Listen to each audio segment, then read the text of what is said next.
Eu sou humano e, portanto, nada do que é humano me é estranho.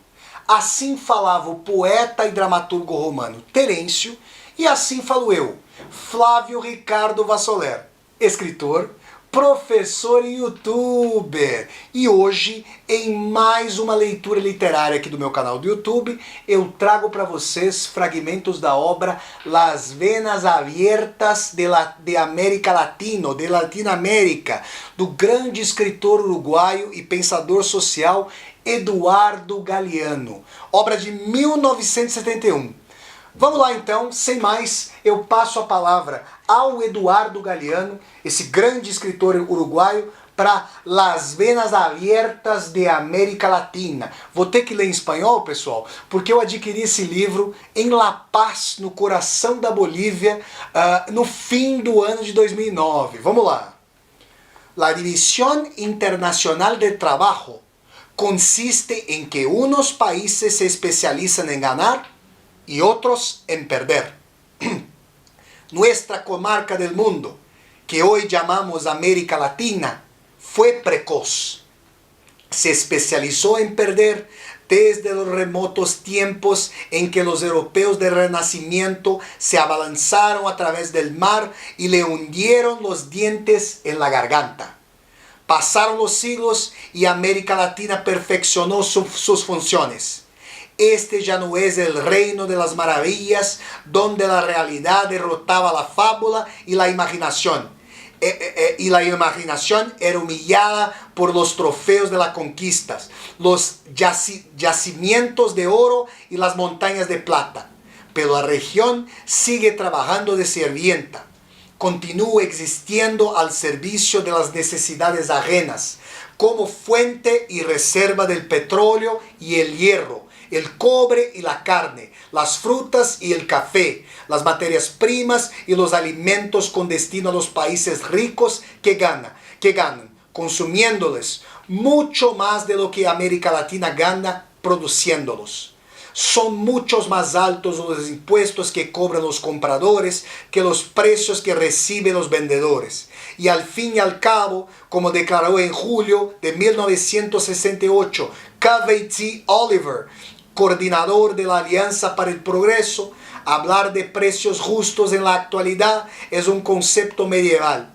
Estamos en plena época de la libre comercialización. Cuanta más libertad se otorga a los negocios, más cárceles se hace necesario construir para quienes padecen los negocios. Nuestro sistema de inquisitores y verdugos no solo funcionan para el mercado externo dominante, proporcionan también caudalosos manantiales de ganancias que fluyen de los empréstitos y las inversiones extranjeras en los mercados internos dominados. Se ha oído hablar de concesiones hechas por la América Latina al capital extranjero, pero no de concesiones hechas por los Estados Unidos al capital de otros países. Es que nosotros nos damos concesiones. Advertía allá por 1913 el presidente estadounidense Woodrow Wilson. Él estaba seguro. Un país, decía Wilson, es poseído y dominado por el capital que en él se haya invertido. Y tenía razón. Por el camino hasta perdimos el derecho de llamarnos americanos, aunque los haitianos y los cubanos ya habían asomado a la historia, como pueblos nuevos, un siglo antes de que los peregrinos de Mayflower se establecieran en las costas de Plymouth. Ahora América es para el mundo nada más que los Estados Unidos. Nosotros habitamos, a lo sumo, una subamérica, una América de segunda clase, de nebulosa identificación. Es América Latina, la región de las venas abiertas. Desde el descubrimiento hasta nuestros días, todo se ha transmutado siempre en capital europeo, o más tarde estadounidense, y como tal se ha acumulado y se acumula en los lejanos centros de poder. Todo, la tierra, sus frutos y sus profundidades ricas en minerales, los hombres y su capacidad de trabajo y de consumo, los recursos naturales y los recursos humanos. El modo de producción y la estructura de clases de cada lugar han sido sucesivamente determinados, desde fuera, por su incorporación al engranaje universal del capitalismo. A cada cual se le ha asignado una función, siempre en beneficio del desarrollo de la metrópoli extranjera de turno, y se ha hecho infinita la cadena de las dependencias sucesivas, que tiene mucho más de los eslabones, la opresión de los países pequeños por sus vecinos mayores, y, fronteras adentro de cada país, la explotación que las grandes ciudades y los puertos ejercen sobre sus fuentes internas de víveres y mano de obra. Hace 4 siglos ya habían nacido 16 de las 20 ciudades latinoamericanas más pobladas de la actualidad. Para quienes conciben la historia como una competencia, el atraso y la miseria de América Latina no son otra cosa que el resultado de su fracaso. Perdimos, otros ganaron, pero ocurre que quienes ganaron gracias a que nosotros perdimos. La historia del subdesarrollo de la América Latina integra, como se ha dicho, la historia del desarrollo del capitalismo mundial. Nuestra derrota estuvo siempre implícita en la victoria ajena. Nuestra riqueza ha generado siempre nuestra pobreza para alimentar la prosperidad de otros, los imperios y sus caporales nativos. En la alquimia colonial y neocolonial, el oro se transfigura en chatarra y los alimentos se convierten en veneno. Potosí, Zacatecas y Oro Preto cayeron en picada desde la cumbre de los esplendores de los metales preciosos al profundo agujero de los socavones vacíos. Y la ruina fue el destino de la pampa chilena del salitre y de la selva amazónica del caucho, el nordeste azucarero de Brasil, los bosques argentinos de Quebracho o ciertos pueblos petroleros del lago de Maracaibo tienen dolorosas razones para creer en la mortalidad de las fortunas que la naturaleza otorga y el imperialismo usurpa. La lluvia que irriga a los centros del poder imperialista ahoga los vastos suburbios del sistema. Del mismo modo y simétricamente, el bienestar de nuestras clases dominantes de adentro, dominadas desde fuera, es la maldición de nuestras multitudes condenadas a una vida de bestias de carga. La brecha se extiende. Hacia mediados del siglo anterior, el nivel de vida de los países ricos del mundo excedía en un 50% el nivel de los países pobres. El desarrollo desarrolla la desigualdad.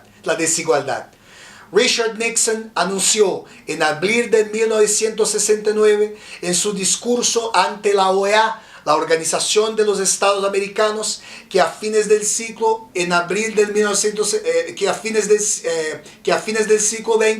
el ingreso per cápita de Estados Unidos será 15 veces más alto que el ingreso en la América Latina. La fuerza del conjunto del sistema imperialista descansa en la necesaria desigualdad de las partes que lo forman, y esa desigualdad asume magnitudes cada vez más dramáticas. Los países opresores se hacen cada vez más ricos en términos absolutos, pero mucho más en términos relativos, por el dinamismo de la disparidad creciente. El capitalismo central puede darse el lujo de crear y creer sus propios mitos de opulencia, pero los mitos no se comen, y bien lo saben los países pobres que constituyen el vasto capitalismo periférico. El ingreso promedio de un ciudadano estadounidense es 7 veces mayor que el de un latinoamericano y aumenta a un ritmo 10 veces más intenso. Y los promedios engañan por los insondables abismos que se abren al sur del río Bravo, entre los muchos pobres y los pocos ricos de la región. En la cúspide, en efecto, 6 millones de latinoamericanos acaparan, según las Naciones Unidas, el mismo ingreso que 140 millones de personas ubicadas en la base de la pirámide social. Hay 60 millones de campesinos cuya fortuna asciende a 25 centavos de dólar por día. En el otro extremo, los progenetas de la desdicha se dan el lujo de acumular 5.000 millones de dólares en sus cuentas privadas de Suiza o Estados Unidos y derrochan en la ostentación y el lujo estéril, ofensa y desafío, y en las inversiones improductivas, que constituyen nada menos que la mitad de la inversión total. Los capitales que América Latina podría destinar a la reposición, ampliación y creación de ruedas de producción y de trabajo. Incorporadas desde siempre a la constelación del poder imperialista, nuestras clases dominantes no tienen el menor interés en averiguar si el patriotismo podría resultar más rentable que la traición o si la mendicidad es la única forma posible de la política internacional. Se hipoteca la soberanía porque no hay otro camino, así dicen.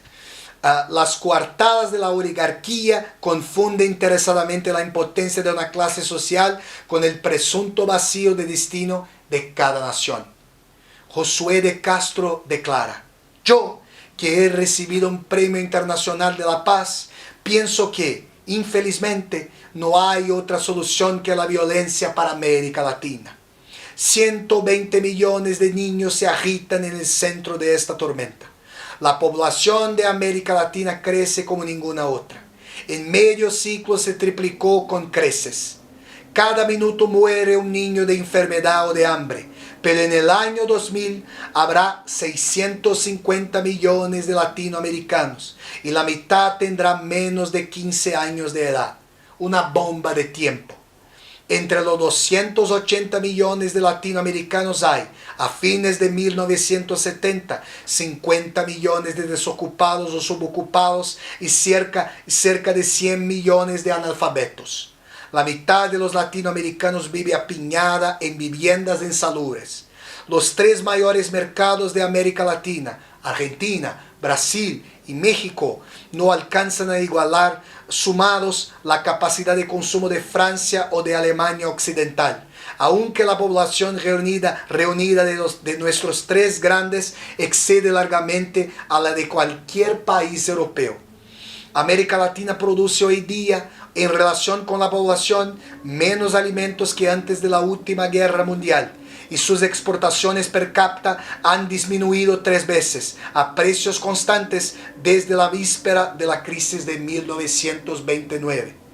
El sistema es muy irracional desde el punto de vista de sus dueños extranjeros y de nuestra burguesía de comisionistas, que ha vendido el alma al diablo a un precio que hubiera avergonzado a Fausto.